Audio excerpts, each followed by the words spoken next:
freedom, pass from hand to yearning hand, and the vision of our fathers spread hope throughout this land, as the dream some fought and died for in my heart becomes my own.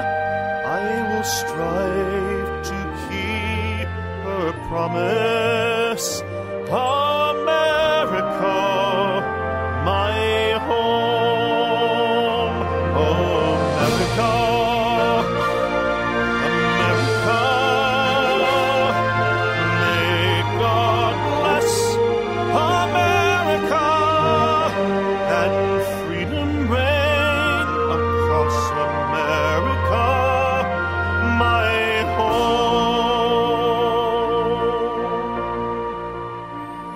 From the shorelines to the prairies, to the cities great and small, we have reaped the fruits of justice and liberty for all. So With deep appreciation for the blessings of freedom that we know in this great land of ours, I'm Dr. George Simon, welcoming you to a brand new year and welcoming you to Character Matters, the program that deals with what I consider to be the defining issue of our time, and that is the character crisis that is plaguing much of the industrialized world, much of the world, in fact, and what we can do about it. That is a resolution that I posted on my blog at manipulative-people.com just this past week. I believe that we can really do something to turn the tide, to reverse years of character decline, and I believe that we can make character cool again. I really have to thank one of my sometimes collaborators on some articles that I've written, who goes by the moniker of Chump Lady, Tracy Shorn, for giving me that little slogan, making character cool again. Of course, that dates me, and probably those of you in the audience recognize that me using the term cool dates me. Probably that term got started in the late 50s, early 60s. But at any rate, we need to make it fashionable once again for character not only to be well regarded, but to be talked about, to be focused on. This was the point I tried to make in my article this past week on manipulative-people.com. And by the way, for those of you new to the listening audience, I get my message out about the importance of character and the problems that people have because of their relationships at work and at home being marred by character deficiencies. I get the word out about these things in my written works, In Sheep's Clothing, Understanding and Dealing with Manipulative People, the international bestseller, the definitive guidebook on understanding covertly aggressive personalities, those folks who can get the better of you and look good doing it, who know how to take advantage, exploit, kind of beat you up emotionally, and still maintain a very favorable self-image public image. That's what In Sheep's Clothing is all about. It basically talks about who these folks are, what makes them the way they are, how they manage to get the better of you, how to spot their tactics and stop them in their tracks, how to deal with folks like this in a more empowered way, and how, most especially, to understand all of the more nefarious characters out there, so you can be forewarned and empowered in your relationships. And then I also get the word out in my second book, also a bestseller, Character Disturbance, the Phenomenon of Our Age. And this is where I go into greater depth about what has happened to our social order because of the character crisis, and what's happened to our relationships, why it's happened, and what needs to be done to reverse the trend. Also, Character Disturbance is the definitive book with respect to explaining what does and does not work when you're dealing with folks with impaired character, and why so many times folks go into counseling situations or therapy of one type or another hoping to get some help with their character impaired partner, spouse or coworker, and or child, and find that they've gotten no help. It explains why that is and what it really takes to deal effectively with these folks, and what it takes on the therapeutic end to get them the quote-unquote help that they need to straighten out and fly a little more correctly in their lives. And then lastly, my book for the Christian community, The Judas Syndrome, which is basically a testament to the power of faith to really transform a life, to elevate us from our baser selves, from our more basely inclined selves, to folks who can function on a higher plane, serving a higher power, and serving ourselves and our fellow man in a way that is productive, constructive, and helps build a great society. So those are my literary contributions to this endeavor of making character cool again. And also, I blog at www.manipulative-people.com. You can find a wealth of information on this blog. It is more than just about manipulative people and how to deal with them. It's got timely articles on surviving toxic relationships, on learning how to empower yourselves in relationships with all manner of disturbed characters.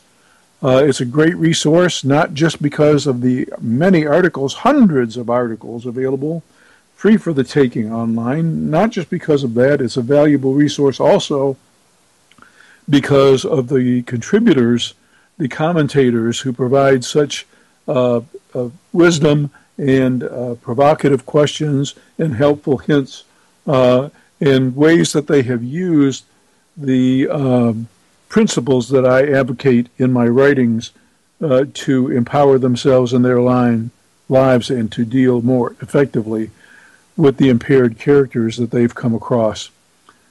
So I blog there, and I also blog at www.counseling, with two L's, by the way, resource.com. This is a blog based in the United Kingdom titled Psychology, Philosophy, and Real Life. And I post weekly articles on that site as well. So a wealth of information out there. This is primarily what I do. I also host this program every week on the UCY TV network. And I also am going to be doing some new webinars and some speaking engagements in 2015. This is how I get the word out about character, its importance, and what needs to be done to restore the decency to folks that will enable us to build, first and foremost, healthy relationships, healthy working relationships, healthy marital relationships, healthy parenting relationships. Healthy relationships build healthy societies. It all starts with character. I've said this many times before, but I dare anyone to point to a social or an economic ill that the United States of America or any other free society has that doesn't relate directly to the character issue. I challenge that for anyone. You may disagree with me. I'd love to hear from you. By the way, the number to call on this program, if you have any opinion at all that you want to give, or if you want to ask a question, if you have experiences you want to share, the number to call is 718-717-8296. That's 718-717-8296. I invite you to call. I invite you to join me in this campaign of making character cool again. And that's what I want to really focus on tonight. What can we do? What can we do to get people thinking about, to change the social mindset, to make it really cool again, to not only focus on character, to make it a prime concern once again? You know, if more parents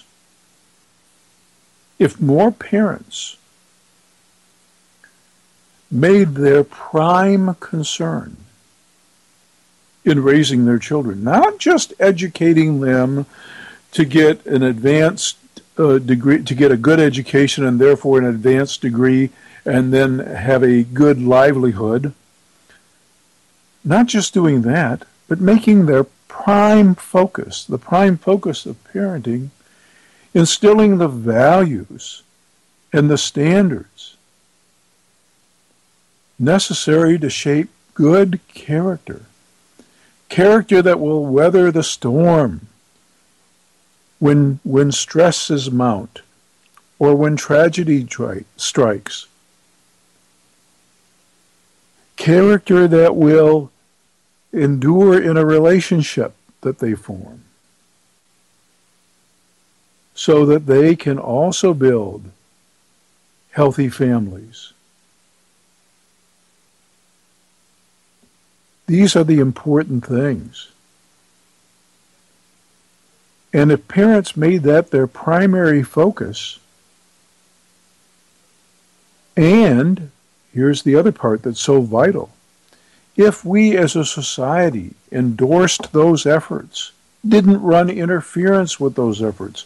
Today, the unfortunate tragedy is that well-meaning parents, well-intended parents, hard-working parents, parents who do take this character issue seriously, are constantly undermined by all of the other messages in our society that are so predominant,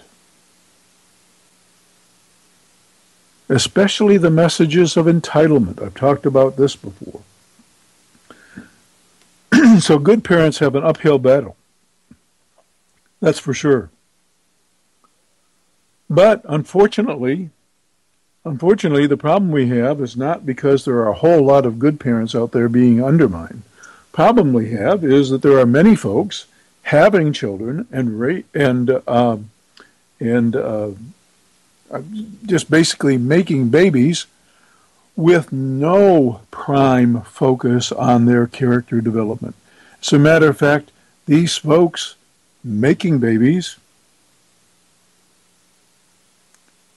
are so lacking in character themselves that they don't have the personal resources to do the job. And recognizing this, good people, well-intended people in our society have taken up the slack We've fashioned all kinds of programs to attend to the needs of those children who are in disadvantaged environments. Not just disadvantaged because they come from economically poor homes.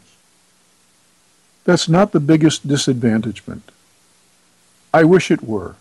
I've heard that complaint so many times in my life, but having grown up and having experienced and having devoted time, personal time, and pro bono time,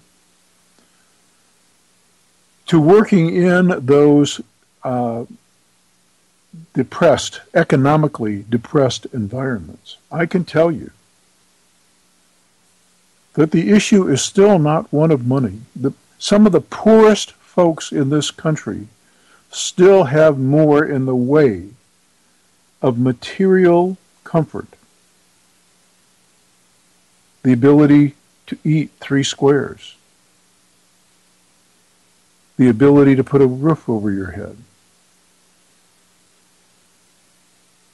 The ability to get an education for your children. We have all kinds of things available. Well-intended folks in our society have built a fairly decent social safety net. But what's really lacking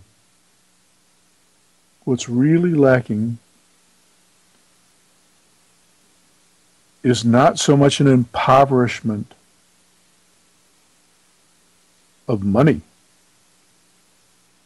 or material resource, but an impoverishment of character.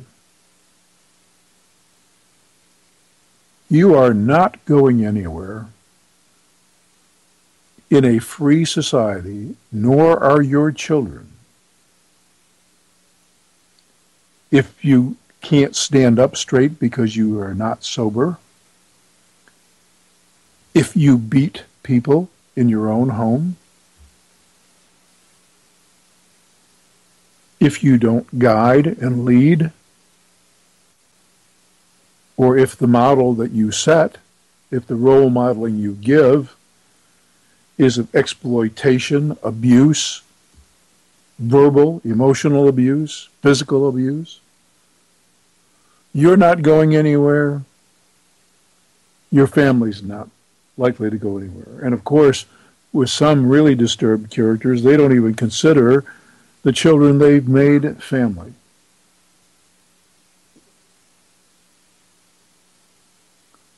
They make babies and they walk away. I doubt very much whether too many of you men out there listening to that, I doubt too many men who fit that description are listening to this program. But if you are, you know exactly what I'm talking about. And you know also that it's true.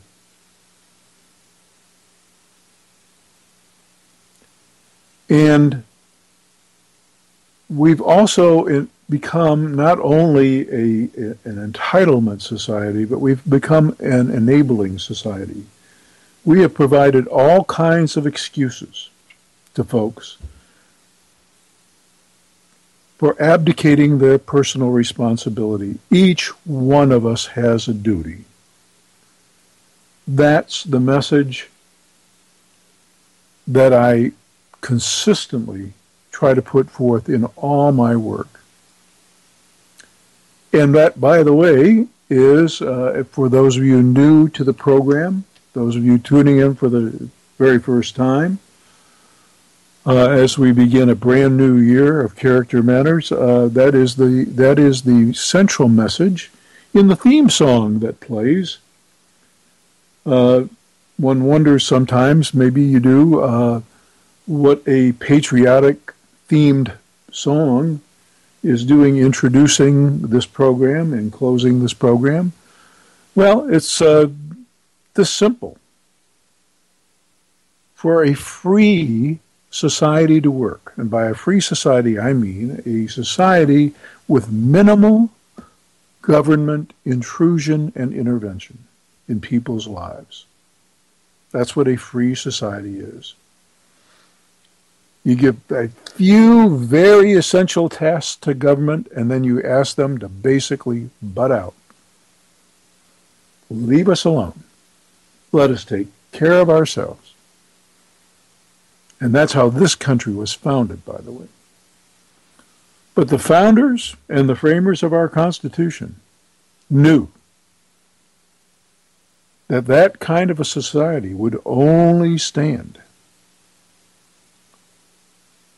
if the society were made up of really decent people.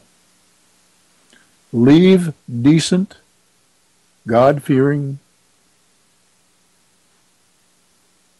other-loving, fellow man respecting, leave these kinds of people alone.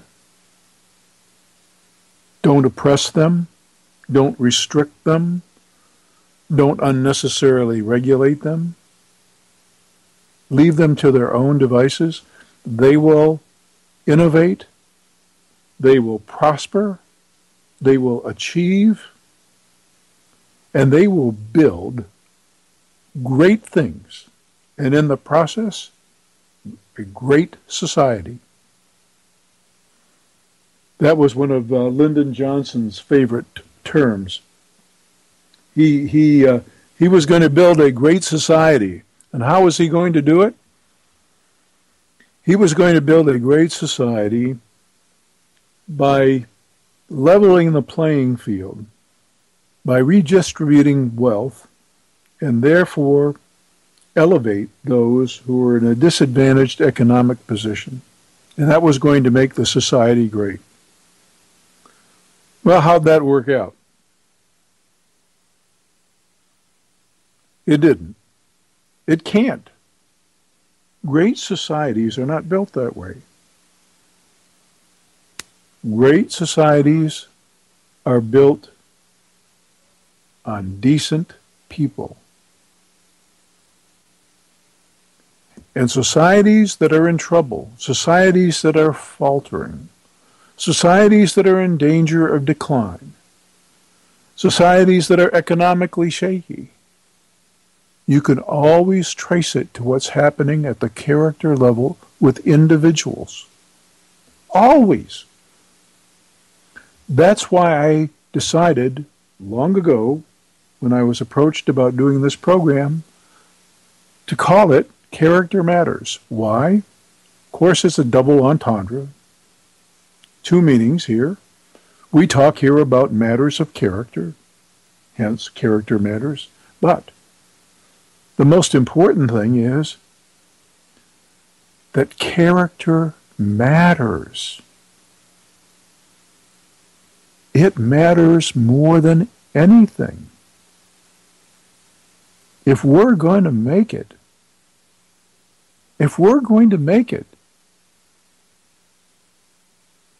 as a race, as a species, let alone as a country, we will make it because we have forged decency of character. If we continue to lie, to cheat one another, to exploit one another, to abuse, we're not going anywhere. Oh yeah, maybe for the short term. Of course. In the short term, let's take a look at Bernie Madoff. Made a lot of money. Lived high up the hog. Did some even noble things. Wanted to be magnanimous. Worked for a bit. It always comes crashing down. There's always a cost to that kind of behavior. You can't abuse people in any way. You can't lie and cheat without there being consequence. There are always consequences. There are always consequences. Right now, the free world is living with the consequences of years of character decline. Not just enabled by some aspects of our culture, but actually even promoted and in some cases rewarded. And there are a lot of places we can point fingers. But that's not the purpose of this program, and that's not my New Year's resolution, and I ask you to join with me in this. And I'd love for you to join the conversation on this at 718-717-8296, 718-717-8296 if you want to join in.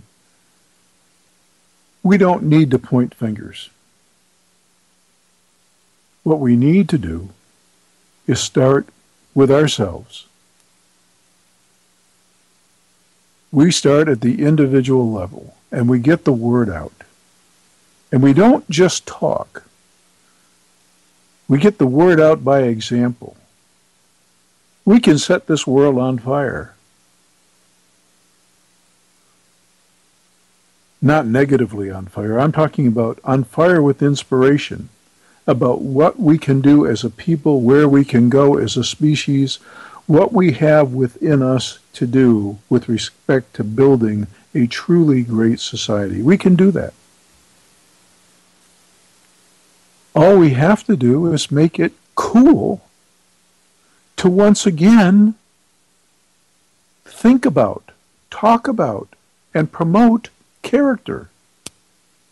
Who talks about this anymore? Hardly anybody.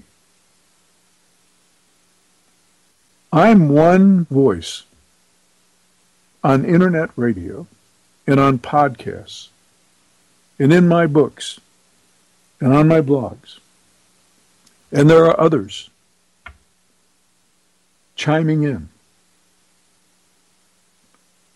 building a following, a movement. That's how it starts.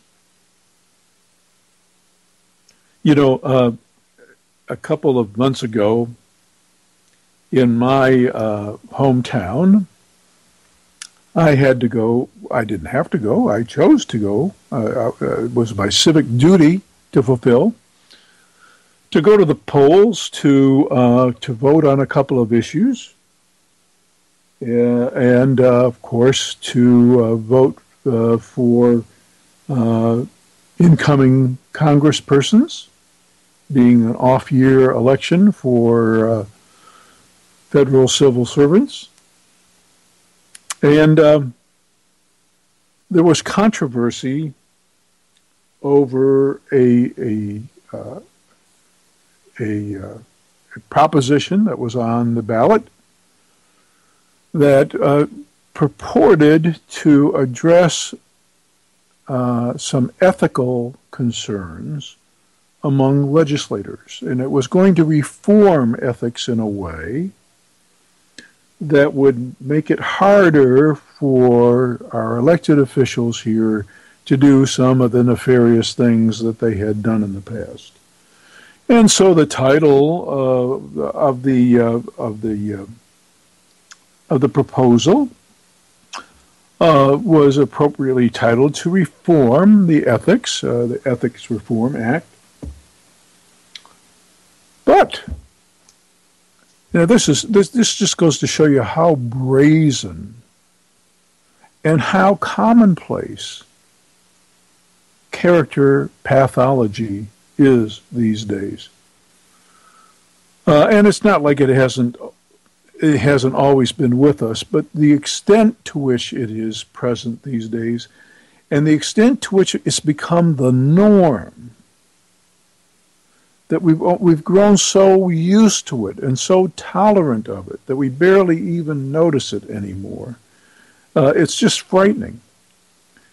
But the audacity of the folks who fashioned this bill, what the purpose of the bill really was not to tighten up on ethics and make lawmakers more accountable. Oh, no. For years and years and years, the legislators had been trying to get around the public's decision to limit their terms. And it's been brought to a vote several times, and each time the voters unanimously said, look, we don't want you in here too long. We want you to do your time of service, get out. Because if you stay, you get entrapped into the system, you get entrenched, you lock onto power for its own sake, and then corruption sets in. We don't want that. We want fresh blood in there to do the people's business. You do our business. You serve our needs. You spend some time doing that, and then you go back to your own life. This is not meant to be a career. This is meant to be a civic calling. You give of your time and your service, and then you go home. That's what the voters decided. Well, the professional legislators have been fighting against this for years. And each time they try to fight against it honestly, putting on the ballot overtly, it gets defeated because the people want to limit the terms. So what do? They come up with an ethics reform proposal that, in the fine little print, extends term limits, gets that foot in the door so that they can begin eroding the public will. This is the kind of thing that happens.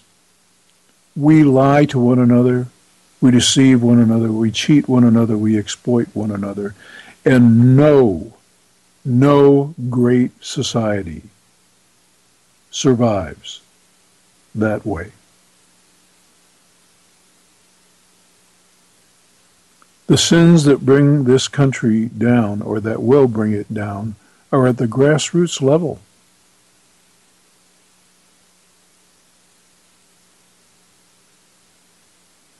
And it will ultimately destroy us if we're not careful. Same thing with relationships. Folks, I've got to tell you, I've been in the business of helping people with their psychological and social problems, with their relationship problems, for 30 years or so. And I've got to tell you, every time I think that I've heard the most egregious example, I get some new example that's even more egregious than the last, of people going into a relationship for the most unbelievable reasons you can think of. Most folks, I would dare say that most folks do not have at the top of their list someone's character before getting involved with them. That is not what they're looking for. When I have counseled folks, one of the first questions I ask, especially when their relationship is in trouble or when they're on the verge of divorce, one of the first questions I ask is, well, what attracted you to this person? Or what made you want to start to date this person? Or what interested you about this person? And inevitably the answers will range from something like, well, I thought she was gorgeous. Or I thought he was cute. Or I thought he was funny. He had a good sense of humor.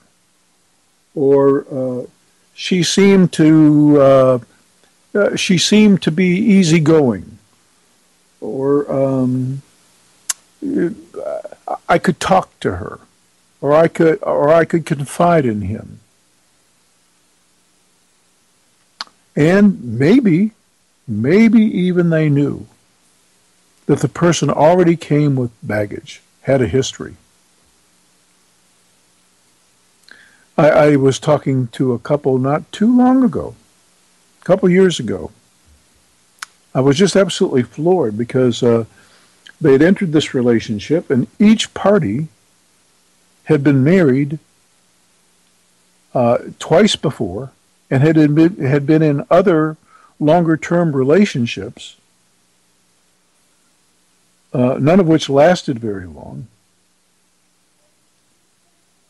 So they had multiple failed relationships, and neither party was all that concerned, never asked the question, why did these fall apart? When I asked each person what they knew about the person's prior relationships or what went wrong in those relationships, they couldn't tell me. So they basically selected a partner without checking the partner out or his history. Now, I got to tell you, this is so patently absurd on its face. Let's imagine that you're a business venture capitalist, and you're looking to put your money in a company somewhere so that you can grow your own investment, and you start to do some research, and you pick the company because you like, let's say, you like the colors on the building that they have, or maybe you think that you met one of the officers, and you think one of the CEOs or the CFO is funny. You're going to get into an intimate, serious financial relationship with this company on the basis of that? No, absolutely not. You're only cruising for a financial bruising. If you do, you're going to want to check this company out. You're going to want to know what their history is. How have they operated before? What are they likely to do? You know, the best predictor of future behavior is past behavior. If they haven't been doing very well in the past, and they're doing the same old things over and over again, it's a no-brainer. They're not going to do very much better in the future because they haven't learned, they haven't profited from their mistakes. You're going to check these things out. So how does somebody go into a relationship that is the foundation of a society? And also, by the way, one of the foundations for building your own character. How does somebody go into this with blinders on? Or without checking out the things that matter? It just boggles the mind, but it happens all the time with regularity that you just cannot believe. And then, of course, when things fall apart, both parties start pointing fingers. It's become so commonplace. And many times, right in the middle of this mess, are innocent young children who haven't a prayer of learning what commitment is, what fidelity, faithfulness is. These things have to be modeled by parents. What principles are, what honesty is all about, why it's important. What are the elements of good character? You know, in my book, The Character Disturbance, I have a section in there on the 10 commandments of character development. In the next several months, parts of that book that relate to character development may be fashioned into a new work. I'll keep you posted on that. I'll have more information to say about that.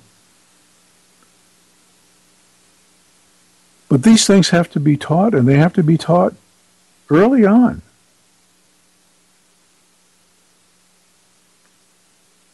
And I know some of you must know and appreciate how true this is. You must have some firsthand experience. And if you do and you'd like to share, I'd like you to give me a call at 718-717-8296 and share your experience, share your thoughts.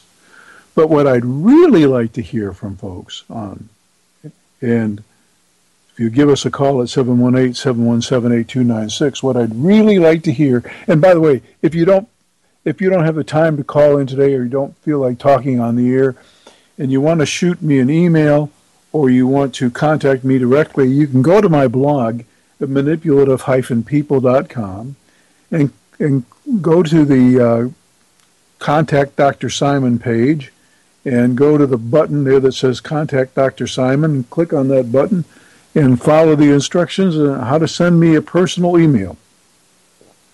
And I'll be glad to hear from you. What I'd really like to hear from folks about is, how do we make it cool again to talk about and value character? How do we bring this back into the public discussion? How do we make this, how do we give this center stage? To give it attention. And to basically put up a real contrast between those folks who have real integrity and those folks who are just out to impress, who are all for show, who want to exploit, who are in it for the money.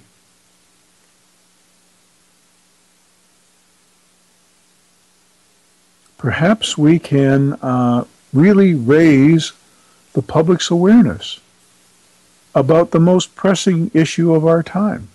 The question is, how do we do that? I have some thoughts. And this year, 2015, is going to be a year where we're going to be talking a lot about that. I can think of other examples of the importance of character and of the truth. I'm going to share this one. This is very personal. I'm semi-retired now, and I'm blessed in many ways because I enjoy such a fine response from the readership out there of my blogs and from my literary works. My books are all bestsellers, and I'm so grateful for that. As an author, semi-retired and thriving primarily on royalty income, I couldn't be more grateful because through word of mouth, my efforts have been well received, and my products continue to be widely read. And I'm so grateful for that. So let me just say a big thank you to all of you who have done your part to do that, all of you who have told someone else about my blog or my website or the other blogs that I write for, who have read any of my articles or have recommended my books, or who have gone on Amazon and given one of those stellar reviews that have perhaps coaxed someone else into purchasing one of the books. And that's how I get my message out. But we need some ideas about how better to get the message out, about what we can do to really make it cool again, to focus on, talk about, and to value character.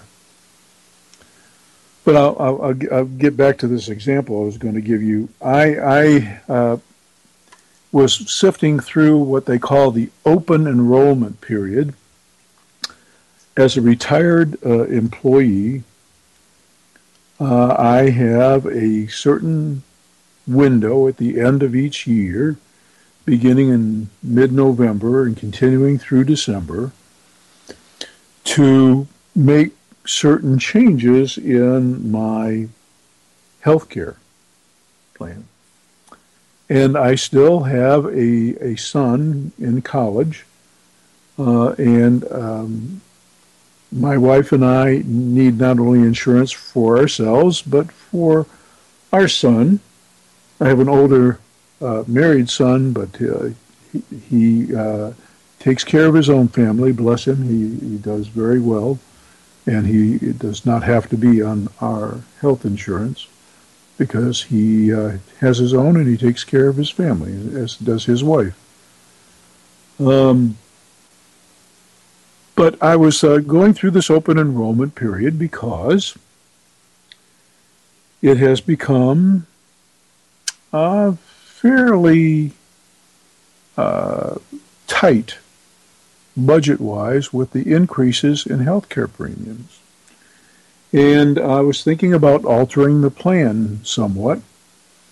So I went online, and then I also went to the government website, affectionately known as Obamacare, to the open portal to look at do all the comparative shopping that you can do. And what do I find? Well, like most people have found, I found that what was supposed to bring down costs, or at least contain costs, didn't do that at all. I was looking at one plan that one company called their Gold plan. This was their top tier plan. And it was their top tier plan was slightly under $400 prior to Obamacare. 384 or something like that for a family. Well, they have a similar plan now. But because of the compliance requirements with Obamacare, I had an option. I could either take the non-compliant plan, which was still no longer at that reasonable price. It was almost twice as much. Or, and if, by the way, if I took the non-compliant plan, there was no guarantee I could keep it. There was no guarantee that I could renew it. Because it was non-compliant, I would have to pay a penalty at income tax time of a bare minimum of $500, perhaps more. And they would withhold this from income tax refund. Or I could buy the compliant plan, and that would cost me slightly under 3 times as much as the other plan. 3 times as much. 300% increase as the result of a law that was supposed to contain costs. Now, I'm not going to get on any particular political soapbox here, because I will tell you that there were liars on both sides of this issue. Big liars. And I will call them liars. They didn't just misrepresent, they outright lied, and they knew they were lying on both sides. The president knew he was lying. He knew he was lying. And you know, one of the things that I mentioned in character disturbance about certain kinds of disturbed characters is that it's not so much that they lie, but how they lie that really defines the really unfortunate aspects of their character. To lie is one thing. To be able to lie with a absolutely straight face,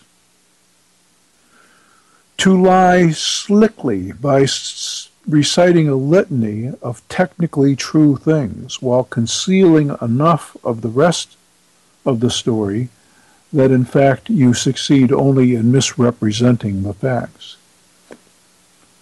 These are tactics that only impaired characters have refined and know how to use. This is the essence of manipulation. This is what people of unreputable character, of malevolent character, of poor character do. They do it routinely. And who gets the shaft? We do. And collectively, our country does. And I said I wasn't going to get on any particular soapbox, and that's right. This is not a right or left matter. There were liars on both sides of this issue. Big liars. You know, the president, whether you agree with him or not, I'm not making any judgments here, whether you agree with him or not, the president really wanted, and he said he did. He told friendly audiences that he thought would see it his way. He told them that he wanted a single-payer, government-run system, kind of like Medicare. Boy, how's that working? But anyway, that's what he wanted. But he came to realize that he was not likely to get it if he made the case for it directly. So he and his advisors concocted a plan. A plan that would allow this free marketplace of competing entities. The government would write the provisions, and then independent providers, who all need to make a profit, would compete for providing the services. So in effect, really,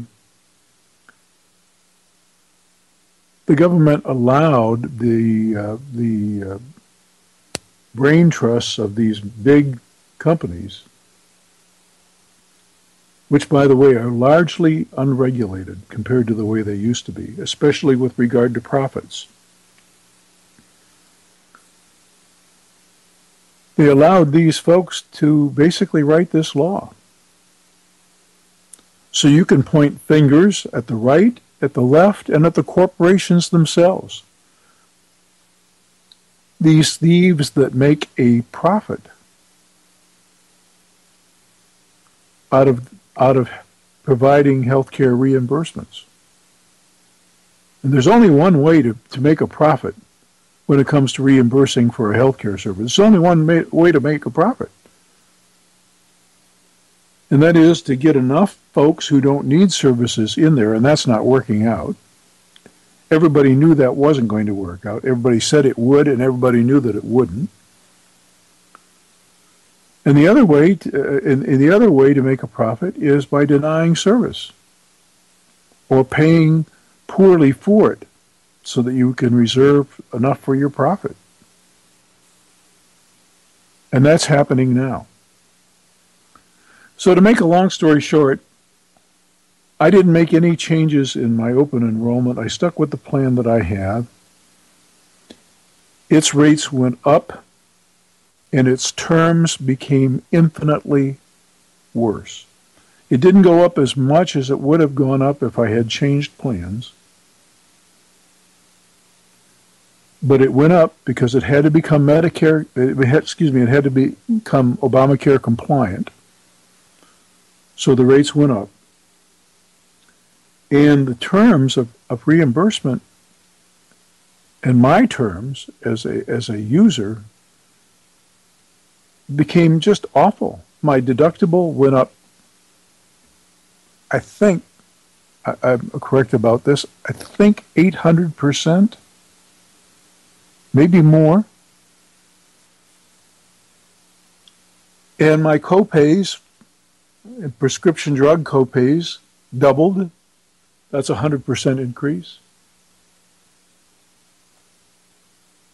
So thanks to the Affordable Care Act and all of the good intentions, but all of the shenanigans on both sides, I now have much less, and I'm paying much, much more. Thank you very much. And might I say, once again, we see that the culprit is character. These folks knew what they were doing right from the get-go. There was no straightforward agenda here. If the president had both spine and character, he would have told the American public and tried to sell the American public on what he really thought was appropriate for the country. He didn't.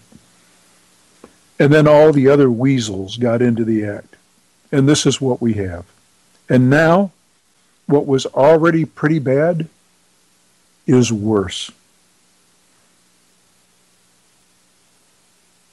Thank you very much, our elected officials in Washington, and your lack of decency of character. I don't know what other kind of example to give you. I could give you gazillions. You could think of a gazillion your own. Character matters. It matters more than anything. It affects us all. It affects every aspect of our lives. And the character crisis that we're experiencing right now is behind all of the difficulties that we're facing. It's behind our refusal to endorse our laws, to obey our laws. It's behind the collapse of our families. It's behind the exploitation that goes on in our educational system. The fact that we don't get our money's worth. I'll give you another example. This is a real quick example. We're getting close to the end of the hour here, but somebody was talking just the other day in our locale about all the roads that are falling apart. 4 times in the last 20 years, they have earmarked additional money on gasoline taxes and tried to justify the increases based on the earmarks that they were giving for improving our roads and infrastructure. But that money's all gone for something else, and our roads and infrastructure are still crumbling. And people are now beginning to complain. What happened? Where'd the money go? And now that oil prices have fallen and gasoline prices have come way down, in our area, the prices are still inflated. Why? Because of these additional taxes that were put on that were supposed to buy us things that they never bought. I could go on and on and on and on. It affects everything. And we need to make it cool again. We need to make it take center stage in our lives again. We need to champion it. We need to champion character. We need to reward it. We need to make it cool again. And I ask you to help me in that endeavor. I ask you to join in the campaign to make this country great. Have a great 2015.